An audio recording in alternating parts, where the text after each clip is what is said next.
Hey traders, Mike Sir here. Welcome to my weekly live stream video series on trading psychology, where I help you with the mental side of trading. And in today's live stream, we are going to talk about emotional baggage. And for those who don't know what emotional baggage is, we actually all have them. Emotional baggage is basically any type of past experience that affects you in terms of your current life or future life. And specifically, we're obviously going to talk about the baggage that we have that is going to affect our current trading and our future trading. So, I'm going to talk about this and help you overcome and possibly unload those emotional baggages that we all have so that it does not affect your trading. So, let's get started. All right, so normal disclaimer. All right, so let's get straight to it.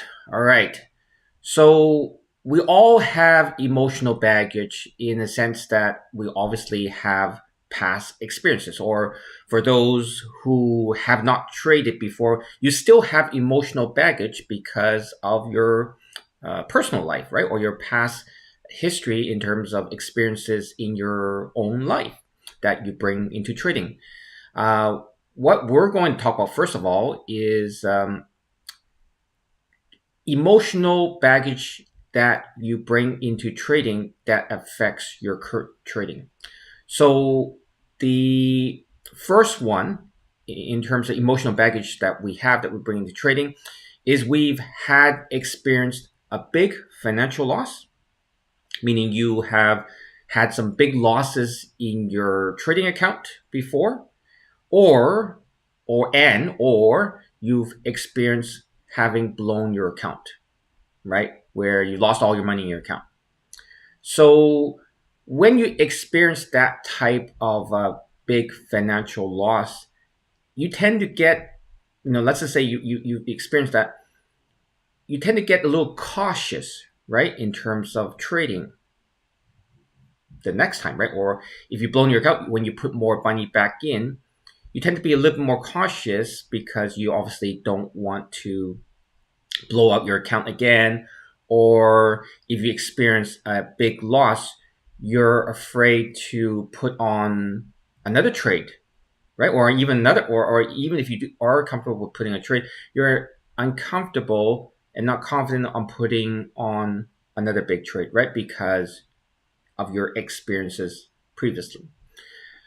I've had, in working with so many students, for the past 15, 16 years, I've experienced so many students of mine who come to me and obviously ask for help where they can't overcome that big financial loss. In fact, I had a student of mine where she was not able to even look at her brokerage account or look at her trading account because of the bad decisions that she made in terms of buying a stock. All she knows is that the stock price is down like 90%. And she does not want to face the reality. And therefore, she's not able to overcome and face the reality of the losses. And therefore, that is inhibiting her in terms of being able to trade effectively. And I actually had to go into her account to see because she could not even look at the results herself. And what ended up happening is I actually had to force her to face the reality, head on. Because if you have this loss over your head, it affects you. And maybe for example, for some of you guys, think about a time where you were holding a big loss, okay, that you've refused to sell. For example, some people have been holding Tesla, right, for bought at the peak, or for some of you who bought Bitcoin, hodlers, and now you're down quite a lot, and you're now afraid to buy more Tesla stock, right, because you're down so much, or you're afraid to buy Bitcoin more. But if you look back at the charts, it's actually been a great time to buy Bitcoin because it has been going up sharply, right? Hit a low around 17. Now it's around 24, right? So almost 30-40% return just in the past month. Think about a time where when you have these losses, your brain is just in a state of denial, or you can't do anything because of this losses. But once you and think about a time where you got rid of a loss, do you not feel relieved? I mean, obviously you don't feel great about it, but you feel it's like your brain, it's like all these cloudy skies are in your mind or your brain has been basically cleared off. So that's where, when you have experienced any type of financial loss, and especially the big ones or a blown account, there's this baggage that you carry because you can't face the reality, or you can't come to terms that you made a mistake, and therefore it's inhibiting you in terms of making sound, logical trading decisions. Then it's something that you definitely need to address. So first thing, as I mentioned, is just to face on, accept the reality that you did make a mistake, and that you hold yourself to a higher regards in terms of ensuring that you don't make those losses again, right? Ensuring you know what your maximum loss is, and then that you cut it. The second thing is you don't actually let yourself get to that state where you would incur this type of loss. So again, know what how much capital that you are. If this is an account that you're comfortable risking the entire amount, then that shouldn't have any impact. But it's just that when it's a bit of a surprise, it's that you didn't account for any downsides in your account or losses in your account. That's when, or you didn't think that, Bitcoin's not going to go lower, it's going to go higher, that type of thing, where you don't foresee or you don't plan ahead of any type of risk.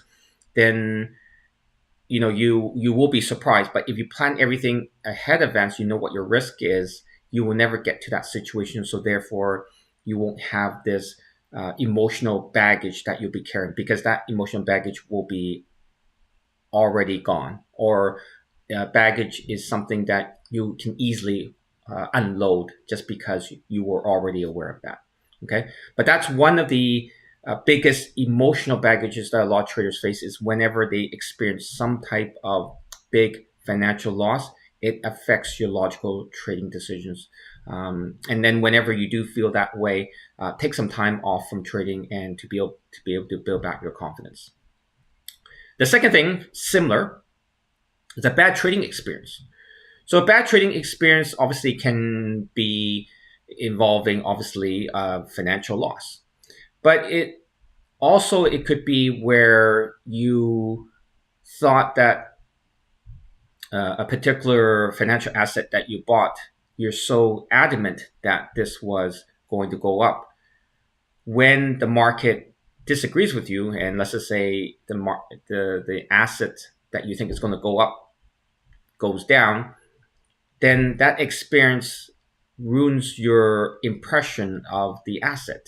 So then you start questioning, hey, I did a lot of fundamental research on this asset, or this company, or this currency. I think it's going to go higher, but now my confidence in this asset, and let's just talk about the Bitcoin believers, right? And again, I believe in Bitcoin and the future of cryptocurrencies. When prices fall dramatically, you lose confidence. So and suddenly your all your fundamental research all goes up the door, right? Because the market doesn't agree, and then you forget about it. But then, let's just say a year from now, or a few years from now, maybe Bitcoin prices are up to 100,000, for example. Then you lose that potential, right? Or because you already gave up, or you sold, or you just basically gave up on the asset. So that's where emotional baggage is also affecting you, because you you think you're wrong because the market has priced Bitcoin, at these levels. You think it's going to go higher, but the way that you should think of that is it's not that you may be wrong. I mean, you could be wrong, right? But it's just that right now the market's not agreeing with you. So that's why you have to be patient, where once Bitcoin, or once the asset that you think is going to go up does actually break through a downtrend, then you feel vindicated, right? Or if it doesn't, then you wait until it does, or maybe it doesn't, right? But the point is that the belief that you have is just basically shared just because the market didn't believe, but it doesn't necessarily mean that you give up on it, but you just have to be patient. And if it does rebound, then you'll be able to justify, the research and the analysis that you did in terms of believing that this asset will go up in value. So keep that in mind. The emotional baggage that you have is you think that the market's obviously valuing it in a certain way. It's just that the market's just not agreeing with you at this point, and maybe at some point where you're patient, the asset will, or the market will agree with you, and then the asset will go up in value. Okay, third thing, preconceived thoughts. So again, I kind of alluded to this already in my last reasoning, is when you have a certain impression or bias towards something. So, for example, I'll give you this example. I am what I call a gold bug. Okay, what was a gold bug? A gold bug is some who believes in the value of gold and believes that the asset of gold, or the asset price of gold, will go up in value. I believe that gold has certain storage of value, and I've done very, very well in gold from the early 2000s all the way to gold reached its peak in about 2011. And then if you look back at the chart of gold between 2012 to 2015 or 16, basically gold's been in range. So I had success where gold was going up, but then I didn't have success in trading gold between 2012, 2015, like 3 to 4 years. And every time I got in, it would go up a little bit and then it fall back down and I get stopped out. Or I get in and I get stopped out, and I get in, get stopped. So it was not trending up. So my preconceived thoughts is that this is a commodity I no longer like because I'm not having success with it.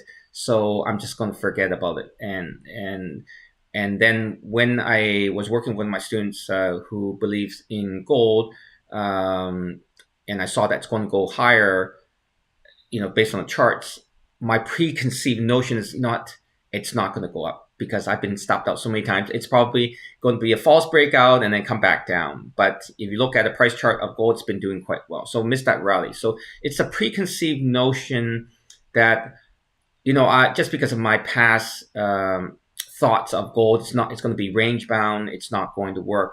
Well, lo and behold, it did work, right? So we want to have a little bit of an open mind. Sure, history or my experience helped me in terms of avoiding certain type of trades or certain types of sectors to avoid. However, I should be a little bit more open-minded and not have these preconceived thoughts so stuck in my head that when things are clearly going in my favor, I don't take action, right? Because of my past preconceived or past thoughts of this particular asset. Fourth, looking at your P&L. Okay, this is also a very bad habit, especially if you're a day trader. Okay, is you get into a stock, and okay, let me give you the scenario. You've been day trading. Your first couple of trades, you've been losing. So now you're suddenly down, let's just say $500, for example.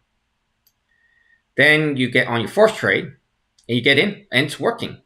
And the plan that you had was to sell the stock when it got to $1,000 in profit based on your number of shares, based on where the price movement, all that stuff, right? $1,000, okay, because this was a really good opportunity, for example. Then you look at your P&L. Okay, it's up $200 now. Okay, so it's good, but I start thinking I'm down $500 on the day. Now I'm down 200. Sorry, now I made 200, so I'm only down 300. So you start thinking, maybe I should sell so I can at least, minimize my total loss. Maybe just sell it right now and then just only eat a $300 loss. But let's just say you don't sell. Then suddenly it goes to $500 for that profit, right? You look at your P&L, okay, $500. Now you're thinking, okay, you know what? If I sell now, I'll basically be able to recoup all the losses that I made on the previous or previous trades. So you're thinking, yeah, of course. I was down 500. Now I'm even. Sell, right? And then next thing happens, the stock reaches $1,000 profit because you're letting your previous losses impact your decision on the stock that you trade or on the trade that you're making. The past trades have no impact on your current trade. So why are you letting that impact? Well, logically, it makes sense, right? You're down 500. You don't want to lose money. Now you're back to break even. Why wouldn't you, right? So that's also why you shouldn't look at your P&L. You should look at the stock that you're trading. You look at the financial asset that you're trading. If it's going in your favor, you don't sell. If you're buying, right, and it's still in an uptrend, why would you sell? Right? But because when we look at our P&L, we have this pain of losing 500. Now we're back to break even. We haven't lost. Oh, okay, you know what? Oh, let's take that guarantee thing, right? But so that's also, again, baggage, okay, of our past losses are impacting our current trades. And I know it's very tough, okay? Trust me. I've done it before many, many times, right? Where I took my profits way too early just because I want to cover the loss that I incurred prior to. So the key, don't look at your P&L. Look at the trade. You make a decision based on the movements of the trade that you're currently in. And if you're buying and it starts going down, breaks your uptrend, you sell, right? Very simple. Or wait until it reaches your profit target. Okay, next one. Bring your personal issues into trading. And we've all done that because we're humans, right? We had, and I talked about this previously in some live streams where we have some personal issues, whether it's family related, maybe just personal struggles that you're facing just in personal life, some arguments, some fights with family members, or just anything, any type of incident, maybe something happened to you or your friend or your best friend, impacts you. That emotional impact, if that's not resolved or at least taken care of, you'll bring that into trading.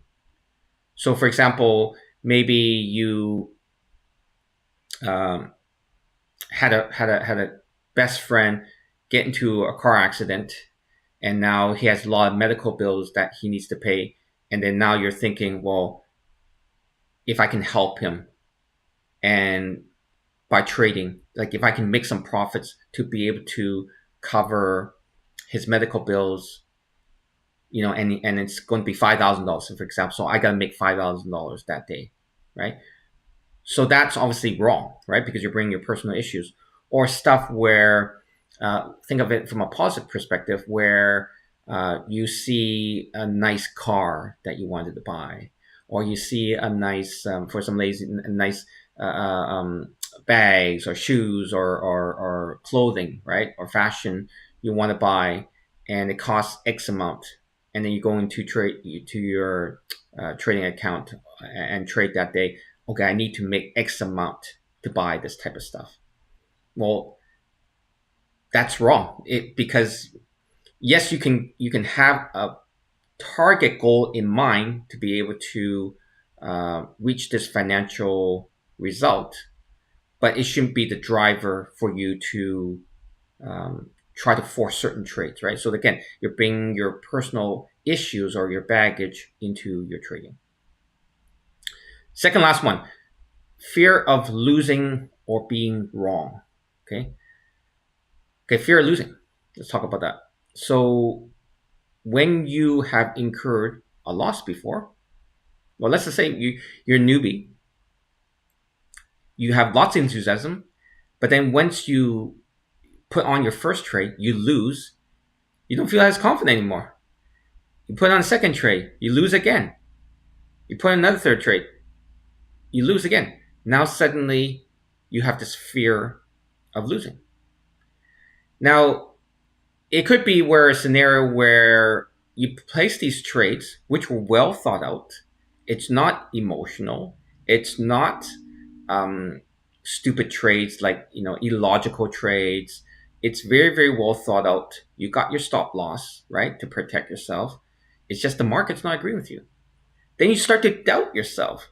But maybe it's not you. It's the market. The market's just not agreeing with you, or maybe the market just very illogical, and maybe in a logical market or a different type of market or different time period it would work. So you start to think that you're not that great as a trader, and then suddenly you have a fear of losing, even though the analysis that you did was right. So then you start doubting yourself and you start getting away from your fundamentals, your technicals. You're just trying to kind of wing it now, right? Because all the stuff that I learned, maybe you learn from myself or learn from other mentors. Hey, it's not working. So I should disregard all the stuff that I learned and just do it, do it my way. And then you get into even a bigger hole, right? So again, that baggage, sometimes you need to recognize that it's not you, it's the market.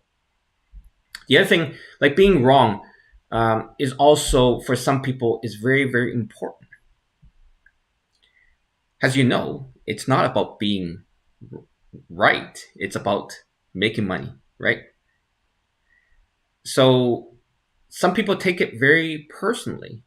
Some people take traits that they think that they're going to make money from, or making or being right on a certain trade, so much more important than the fact that they're going to make a profit from it, right? They need to be right. Well, I've talked about this before. I've had many successful students who are more wrong than right, and they've made millions. You think all those top traders I profile, made millions or billions, you think that they are right more than wrong? Well, they made more than they lost, but it doesn't necessarily mean that they've been right 100% of the time, or even 90% of the time. Like, in fact, if you can be 50-50, half right, half wrong, you're actually already a great trader. So for those people who can't accept being wrong, maybe you shouldn't be trading, because I guarantee you will be wrong many, many times. And it's not about being wrong. I mean, it's not about you feel like your analysis, you feel that you're a terrible trader, that you're wrong.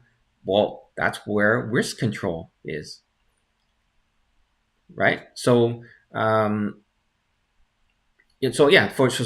the people who can't accept that losing is normal, that not being right is actually normal in trading, then you shouldn't be trading, okay? Because that is a reality. And last thing, Instability, lack of clarity in terms of in your personal life. So instability. If you are in a situation where lots of things, again, similar to in terms of the personal issues that you bring, but I want to emphasize a little bit more on the mind. Okay, if your mind is very unstable, meaning maybe, for example, a lot of things happening in your life where you just don't have a sense of calmness. Maybe you're going through a divorce, or maybe you are moving, there's so much stuff to do, or maybe you are involved in a lawsuit, or anything. It could be positive or negative, or you have a big wedding to plan, all that type of stuff, where you don't have stability in your mind, meaning that your mind's clear and you have a very strong foundation in terms of clarity, right? And I said clarity in terms of being able to analyze, being able to interpret things. Then that's emotional baggage that you're going to bring into your trading. So, and I've noticed also for myself, like there are time periods where there's lots of things going on in my personal life, in my family life, that I just couldn't see things clear. Like it's like a cloud over me. And then once those issues have been resolved, or they're no longer in my mind, like I see things so clearly. I can see the market go up, market go down. Like I can see it has a really like a flow type of thing. So that's where, because that's where you need to be aware when those baggages are in your head, and if they are in your head, you need to offload that or unload your baggage before you should be able to trade in a much more effective way. And I'll just say one thing, and if you guys have any questions, please type in the question box. I'll just kind of summarize is we all have emotional baggage. Okay, if you don't have emotional baggage, you're not a human. Okay, you're not human. We all do, because we have past experiences, and especially, like, for example, for myself, I've been training for 23 years. Okay, I've got a lot of emotional baggage. Okay, I don't need to tell you that I don't have any, that I'm this clarity and all that stuff. No, I do. And it's not about just trying to unload it, but being able to recognize that these are the baggages that you have, or that you have accumulated in your mind, and that is affecting your trading decisions. So, like I said in the example of gold, right? I have this past bad, like good experience, and then suddenly bad experience, and then just avoid it, right? I said it's not going to work. There's nothing wrong with me not trading gold, right? Because I understand that I have this baggage that's affecting me. So therefore, if I can't overcome it, I just don't trade it, right? So remove it. So the key in terms of, for you, whatever past trading experience, or previous past history, like your personal history, just be aware of that baggage that you are that's in your head, that you are carrying, and not be aware of it, and obviously not let that affect you, and just think, okay, well, if it wasn't because of my past history, what would I do, right? So you kind of have this third party point of view of your viewpoint, and say, okay, what would I do in this type of scenario? What's the logical decision? All right, I'm gonna take some questions from you guys about any emotional baggages that you have faced before. All right, so Richard, hello, good to see you again. Okay, Joel, hello, Mike, great to listen and learn from you. Okay, thank you very much. The worst is when you sell for a loss only to realize soon after you sold it, it went up. Yes, of course. We've all been there, right? We've all been there where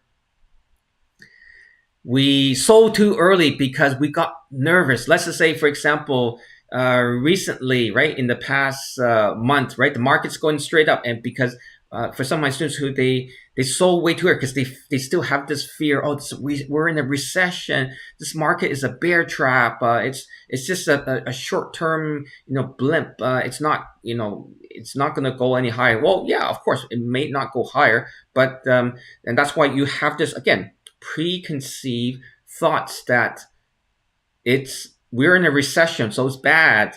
Okay, any chance that the stock goes up a little bit, we'll take it, right? Because it's going to go down, right? For example, if you're buying, but again, it's your preconceived notion. The market is signaling, like to me, for example, if I were to look at the charts, look at the S&P 500 right now, we're going higher, but it doesn't necessarily mean that it's going to keep going up, right? I'm not here to predict or speculate. I'm just looking at the data. I'm looking at the charts. The charts are telling me that they are going up. So don't let those preconceived notions or your negative thoughts, or I wouldn't say not negative thoughts, but your thoughts of how bad the economy is or how bad the stock market is because it's just your thoughts. The market doesn't agree, right? All right, Dave. Yeah, big fan. Okay, thank you very much. Richard, I remember some time back I lost 80% of my account on a news trade. I froze up at that moment, but I turned it into a positive thing. I learned more about risk management afterwards. Yeah, is well in your case, Richard, when news suddenly comes up that you weren't aware of, let's just say, then yeah, like you didn't plan for it. But then that's also for you what you kind of realize now is you didn't manage your risk or you didn't understand your risk prior to, because anything can happen when you put on a trade. First thing you should look for, okay, in a real life scenario, you put in a trade, where's the exit, where's the fire escape, that if there's fire, the thing, the trade's not working out, where can I get out right away? Okay, this is my stop loss price. And if you know where, any type of scenario that you get into, you got to know how to get out. Okay, if things go wrong, and obviously when things are good, you got to know. Okay, well, where can I reap my rewards, right? Because at some point, your rewards, your profit, you can't hold on forever, right? So you got to know where can I enjoy the fruits of my rewards as well. Sherry, how much percent stop loss for a leverage 3 times or 5 times ETF? My last 3 trades were short and I lost all my money. All right. I'm not going to here to talk about your stop loss percentage, Sherry, but what I will say is that you're trading a very volatile asset, and especially if you're probably you're trading a short ETF where if the markets go down you'll make money, but obviously markets have not gone up or gone down lately. They have basically gone up, and you're levering it heavily on the downside. So that's first thing of all is couple of things right away, Sherry, is number one, you lost all your money. Well, were you planning? Was it an account that you were planning to risk everything? If it wasn't, then you should have at least known where is this trade going to, when it goes down to a certain value, I need to get out, right? Or how much am I risking on these 3 times or leveraged ETF trades, right? Number one. Number two is your preconceived notions, right? This market's going to go lower because of recession, all that stuff. Well, it doesn't. You see, even in a bear market, things will go up. The bear market doesn't suddenly just like go straight down. It will go down and then shoot up and then go down and then shoot up. But overall trend obviously will be down. But especially when you trade a leveraged 3 times leveraged ETF, you're so leveraged on the downside that it doesn't take much of it to go up, and you'll be able to lose all your money. So the second thing that I would say is that you're trading a very leveraged asset, and especially if you don't know what you're doing, you're going to lose a lot of money. So that's my thoughts for you. All right, that's kind of my rant for today. So want to let you guys know, if you guys are interested in working with me, go and apply to work with me. I love working with my students one-on-one. So if you have any challenges that you're facing, either on the psychological side, emotional side, or even on the technical fundamental side, go apply to work with me at activetradersacademy.com. All right, guys, thank you all for sharing your Sunday with me, and I'll talk to you guys next week. Take care.